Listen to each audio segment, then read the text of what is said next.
ladies and gentlemen, this class recording has started. So, over the past couple of chapters, we have talked about atomic theory, and then we talked about our grouping of atoms into our elements into families, right? We've talked about things on a small scale, an atomic scale. But what we find out is that those pieces parts, those small little atoms and the things that make it up, when we put them together into large groups, they can have a pretty significant effect on items that we consider to be very much larger than atoms. And a lot of that effect comes from this idea of electric charge. So, we start this presentation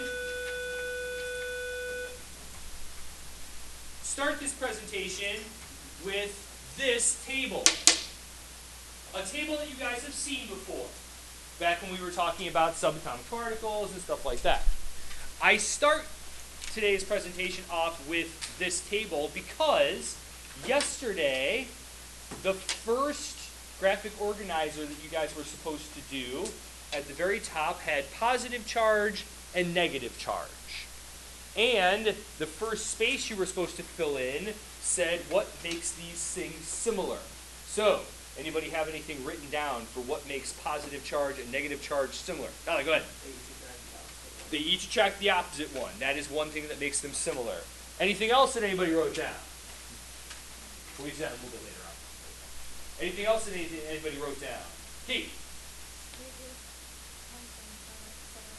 They both come from subatomic particles. So here on our chart, right, we've got electron first. Come on. Okay. We've got electron first, and right, we said electron has a relative charge of -1. Proton second, relative charge of +1. Okay? So these positive and negative charges are actually subatomic particles. A lot of times it's a big group of subatomic particles, but that's where it all comes from. So, on your outline, right? Roman numeral 1, letter A, electric charge comes from subatomic particles. And because electric charge comes from subatomic particles, there are certain things that we can figure out or rationally deduce about electric charge.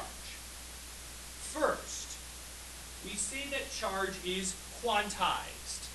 Quantized and quantization is a concept that we introduced back when we were talking about Bohr's model of the atom.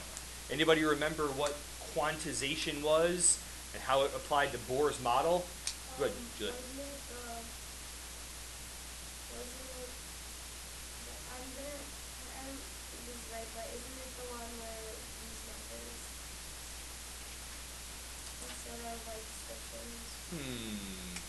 Not exactly what I was looking for. Julie, what else? Isn't it like one thing can only be a specific thing and nothing is one of the features of Bohr's model was orbits, right? That electrons could be here, or here, or here, but nowhere else, right? Quantization meaning that we can have things that exist in this spot, or this spot, or this spot, but not anywhere in between. Charge is like that. There is a minimum value of charge. That charge is 1 electron, or we can go 1 proton. So, Roman numeral 1, letter B, charge is quantized.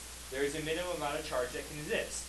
Number 1 says that is the charge of either 1 electron, if we're talking about negative charge, or 1 proton, if we're talking about positive charge. So Roman numeral 1, letter B, number 1, the charge of 1 electron or the charge of 1 proton, depending on whether we're talking about positive charge or negative charge. And all other charges are some integer multiple of the charge of 1 electron.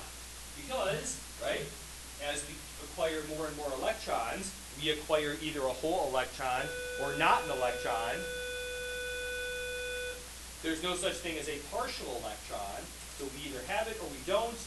If we have it, we get its charge. If we don't have it, we don't have its charge. Okay? Good there. Speaking of that charge, here is a picture of an experiment done in the 1930s by an American scientist named Robert Millikan that is now known as the oil drop experiment. I am not going to hold you responsible for the details of the oil drop experiment, but what you do need to do, or what you should be familiar with, is these values right here. This is the charge of one electron and the charge of one proton. Notice, they are exactly the same as each other, at least numerically, but one's positive and one's negative. The other important part here is this unit. The capital letter C represents Coulomb. There we go. Right? So the Coulomb is the SI base unit for charge. So when we're talking about that charge that contains one electron or one proton, the Coulomb is the SI base unit for that charge. Okay? Good there. Okay. Another thing that we can say about charge that will help us as we go a little bit later on, charge is a conserved quantity. Conservation is a topic that we've introduced before. When we say that something is conserved, what does that mean? When we say that something is conserved, or we have conservation, what does that mean? Tyler, go ahead. It's the same at the beginning as it is at the end, right? Just like the second bullet point on the board. Meaning that if we have some charge at the beginning, that charge has to be there at the end. Why? Because charges come from matter. It's small pieces of matter, like electrons and protons, but it's still matter. Meaning that if we have an electron in a situation at the beginning, it has to be there somewhere at the end. It might not be where it started, but it has to be accounted for. And again, that will become important when we start talking about circuits and the movement of charge next week. All right, good there. Here we're talking about small scale. We're talking about subatomic particles, pieces of an atom. But when we start putting these together, like when we have a large object like you or me, or the rabbit fur that we used last week, or the cylindrical rods that we were charging up with the rabbit fur, right? We're talking about these ideas, but on a much bigger scale. The concepts are the same, it's just the numbers that are different. Yesterday, you talked about charging objects. Or you read about charging objects. And one thing that makes all methods of charging similar, like it says right there at the first bullet point, is an object will become charged when it has an imbalance of subatomic particles. Okay. You don't have this picture on your outline. You don't have this picture on your outline, but I'll zoom in a little bit so you can see a little better. On the left, we have a neutral lithium atom. You might remember lithium's atomic number just because you remember it, or looking at the picture, you might be able to figure it out. What is lithium's atomic number? 3. 1 says so on the periodic table, okay? But 2, if we look up here in the model, 1 electron, 2 electrons, 3 electrons. Up until this point, we've talked about the number of protons and the number of electrons has to be the same because atoms are neutral. So if you have 3 positive charged protons, you got to have 3 negatively charged electrons. What we will find is that is not always the case. In the middle picture, letter B, right? only two only two electrons. But if you look in the nucleus, there are still 3 protons. So this atom has more protons than electrons, more positively charged things than negatively charged things. That means, as a whole, it is a positively charged atom, which we call an ion. But on the right-hand side, 1 electron, 2 electrons, 3 electrons, 4 electrons, but there's still only 3 protons, so now there are more electrons than protons, and therefore it has a negative charge, right? So if we end up with more electrons than protons, we say that our object has a negative charge. If we end up with more protons than electrons, it ends up with a positive charge. Good there? Why is that important? As these objects gain an uneven number of protons and electrons, they can cause changes in another object. If we have 2 objects that have the same imbalance, 2 objects that have more electrons than protons, meaning they both have negative charges, they will repel each other. They push each other away. But if we end up with 2 different charged objects, right? One has more protons than electrons, one has more electrons than protons, meaning one has a positive charge and one has a negative charge, they'll attract each other, right? These pictures here, right? I don't believe you guys have them on your outline, but, right? So this one says plastic rod. If you look, there's a bunch of negative numbers or negative signs in it, indicating that imbalance of electrons over protons. This object here, the pith ball that you guys are working on here in the stations on Friday, also has a negative charge, so they push each other away. But if we brought a different type of cylindrical rod, like the glass one, it has positive charges in there. It will attract the negative pith ball.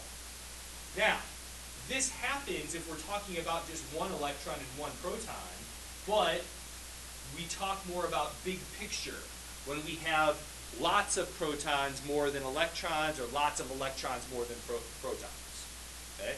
We see these changes in objects due to the imbalance of protons and electrons. All right. Good there? So let's talk about how this happens. Oh, sorry. What happens to those 2 objects when we imbalance the protons and electrons depends on what kind of objects they are. So first, conductors. Most of you could probably take a guess, right, and say that conductors are things that will conduct electricity, and you'd be right.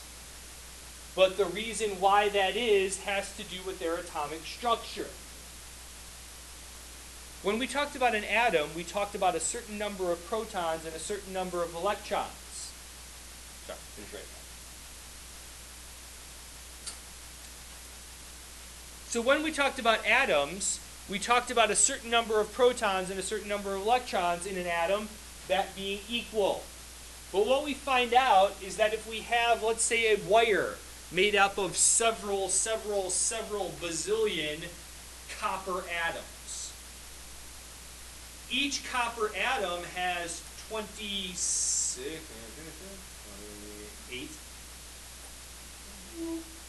right? Yeah. Copper, top row of white. Hey, do you see it over there? 29. Sorry, buddy. So, each copper atom has 29 protons, but it also has 29 electrons. But what we find out is that those electrons aren't always attached to the protons or the nucleus that they come from.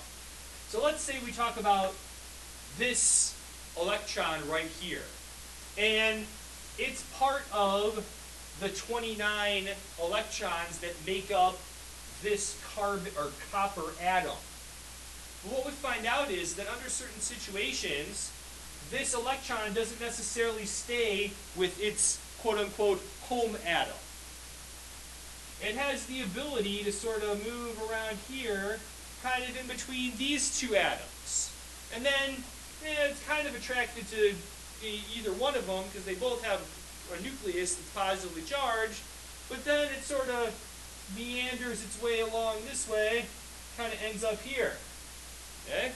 It's not necessarily attached to any specific atom. The same is true with this one over here. It'll kind of meander into this space and then over to here, right? Same thing true here, right? Kind of down in the middle and then backs up this way, right? These electrons, certain electrons, have the ability to flow between atoms. They're not like stuck together. This allows charge, which we know is made up of electrons, to flow easily from one side to the other. That's what makes metals conductors. But there are other things out there called insulators where that doesn't happen. Most of our non-metals are insulators. These electrons don't have that freedom to flow between different atoms. And when we get into bonding, we'll talk about why that is a little bit more, right? But just know that the atomic structure allows it to carry charge or not carry charge. Okay? Good there. Okay. Now that we've talked about charge, and we've talked about what happens when we end up with an imbalance of charge, let's talk about how this happens. So, we talk about charging. Okay? Yesterday, let me leave this. Yesterday, you guys did the graphic organizer of the different methods of charging. And there were 3 different methods of charging: friction, contact, and inducing a charge in a conductor. What makes them all similar when we charge an object?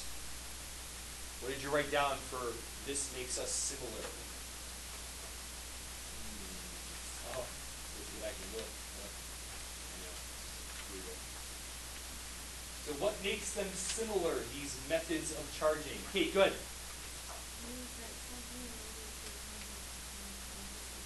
When we charge something, we end up with an imbalance of protons and, oh, sorry, that is wrong.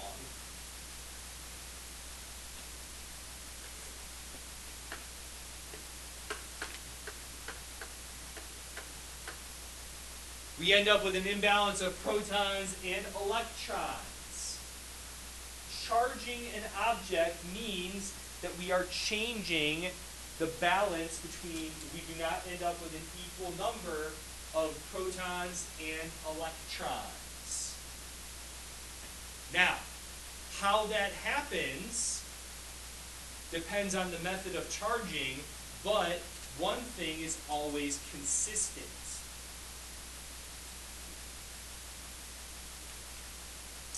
We are always talking about the transfer of electrons. Electrons are the charge carriers that move around. Depending on how the electron moves, that will determine the charge on the object as a whole. For example, if an object gains electrons, that means that now it has more electrons than protons. If it has more electrons than protons, negative charge. But if it loses electrons, now it has more protons than electrons, so it has a positive charge. There is no such thing as an object gaining or losing protons. That doesn't happen. Even though that would result in an imbalance, right? Protons don't move around. Electrons are the ones that move around. So keep that in mind as we go forward. All right? Good there. All right. How these electrons move depends on the materials that we're talking about. Let's talk about this one first, right? Billy, do you have a plastic coating on your binder right there in front of you? Do something for me. Take your paper. Take your loose paper right there. Okay. Rub it on your binder. Keep going. Keep going. Vigorously. All right. So now hold it there. Right. Now take your binder. Turn it upside down. Does the paper stick to it? No. Wrong kind of. You can try. Try it on your binder if you have it. You know. So some binders this morning did it. Some binders didn't. So apparently, oh, you pull it. You have it. All right. So Paula has it there in the back row. Okay. Okay. First, Paula, considering what we are seeing here. Careful, Julia. Careful. Wait. If you hold your paper on your binder, that doesn't count. No, I didn't. All right. All right. So. Amazing. Is it tucked inside? Okay. You didn't tuck it inside the plastic part. Okay. All right. So, Paula, because you were first, I'll let you answer the questions. Okay. So, what has to be true about the charge on your paper and the charge on the binder? They have to have opposite charges because they are attracting each other. Okay? That type of, they end up with an imbalance or opposite charges because of the interaction between them. Specifically, charging by friction. Okay? We take the two objects, we rub them together. Here, right, is a picture of, maybe something you've done at a birthday party before or something like that, right? The only requirement being that you have hair, which kind of puts some of us out of luck. So, But anyway.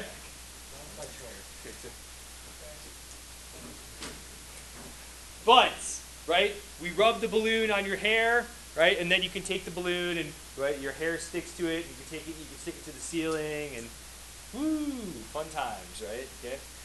But, here, sorry, this is one part of my PowerPoint not working.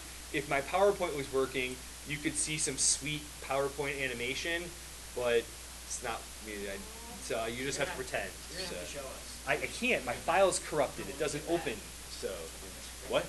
You got to fix it. I could, but. All right. It's going to be a top priority. This picture on the right-hand side is a close-up of the interaction between the balloon and the hair. So, red balloon. If we look, it has protons, it has electrons. If we count them up, you should see that there are 3 protons and 3 electrons. That balloon is not a charged object initially, because it has the same number of protons as it does electrons. But the hair, right, the strand of hair, okay, also 3 protons, 3 electrons. Obviously, there's way more than that, but the important part being it's the same number. Until we introduce that friction between the hair and the balloon. At that point, these electrons jump from the hair over to the balloon because the balloon has a greater desire or a greater attraction for those electrons. When that happens, now the balloon has more electrons than protons, so it has a negative charge. The hair has more protons than electrons, not because it gained protons, but because it lost electrons. Okay? More importantly, though, negatively charged balloon, positively charged hair, what happens? They attract each other. And that's great until you pull the balloon away. What happens to the hair then? So, what happens to your hair then? Sometimes it does, more so that if all the hair ends up with a positive charge, what should the hairs do to each other? They should repel each other, right? So sometimes you get like that part of your head where your hair is just kind of like winging out on the side over there, you know? That happens to me like all the time. So you may also have seen an example of this with something we call a Van de Graaff generator. Anybody know what a Van de Graaff generator is? Here we go.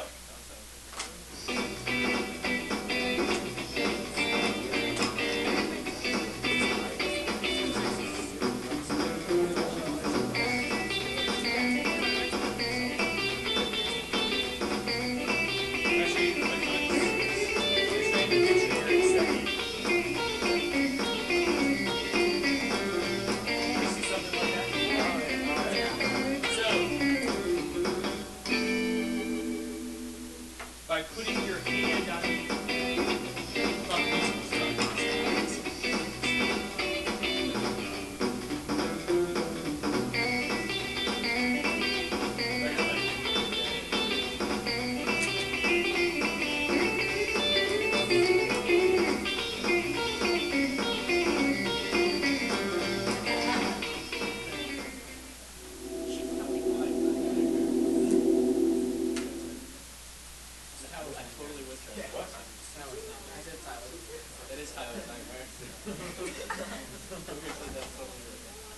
I did want to, Jack, when we were watching this before, I did want to point out something. We're going to view that though, because that's enough of that.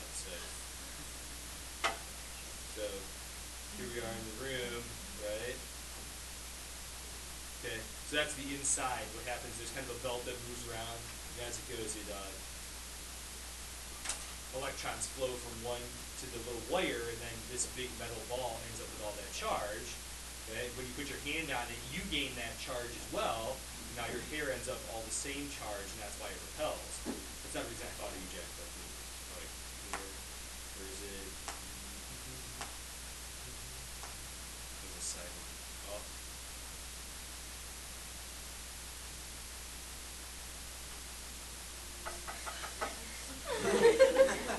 Teacher knows what's up. There you go. So, obviously, better science teachers than me, obviously. So. Got it together. But there, now, if it was bears, I'd be the classroom. Yeah, I mean, that, so, we might have to call that into question. The first girl looks like that. I'm horribly offended. There you go.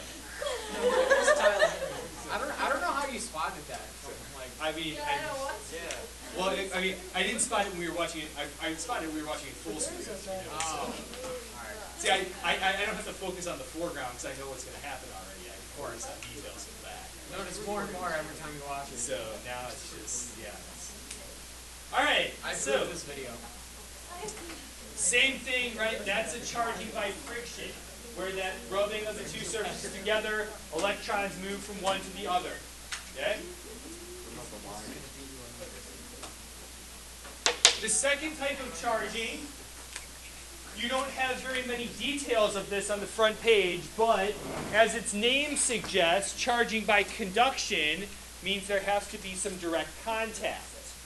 And while this is basically what happens when you gain a charge, like when you rub your feet against the floor, right, in your socks. As your socks rub against the carpet, electrons are transferred by friction. But then you can transfer that charge to somebody else just by touching them. That's conduction. One type of charging by conduction that we rely on a lot is something that we call grounding. In this case here, electrons are transferred, but they're transferred to the earth. One of the things about that, though, is that the earth is so big and it has so many electrons and protons, it can gain a few bazillion electrons and nothing really happens to it. That's what happens when, like, a bolt of lightning strikes the ground. Electrons flow from the air into the earth, but the earth doesn't necessarily end up with a charge because of it. So, how many could it gain before it like you said up with the. Yeah, that was just kind of a number I was throwing out there, you know, like. But the point being that even though the Earth may gain and lose electrons a lot, it doesn't end up with a charge, okay? Or at least not a charge that's big enough that really is going to make a difference in terms of it attracting other charged objects. Does that make sense? Because how much is attracted to those objects does depend on the difference between protons and electrons, but it also depends on the size of the object. The Earth is so big that even though it may be attracted to other charged objects, it really doesn't do anything because the Earth is so large. All right, good there. True. So we'd have a problem. All right, that's good for today. We'll handle the rest of this outline on Monday when we get back. And that will get us then into doing some stuff with circuits and stuff like that. Okay?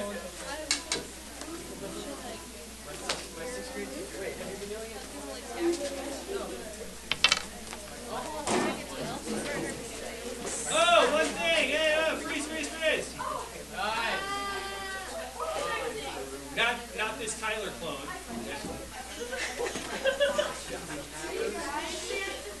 What? Hey. So there is, if you look on the 26th for today, there is a homework assignment that goes along with this, all right? However, right, you know I'm not collecting it on Monday when you get back, right? So if you just don't feel like doing it over break, you can save it till Monday, that's fine. But be aware that there is some homework on the calendar for today. Okay?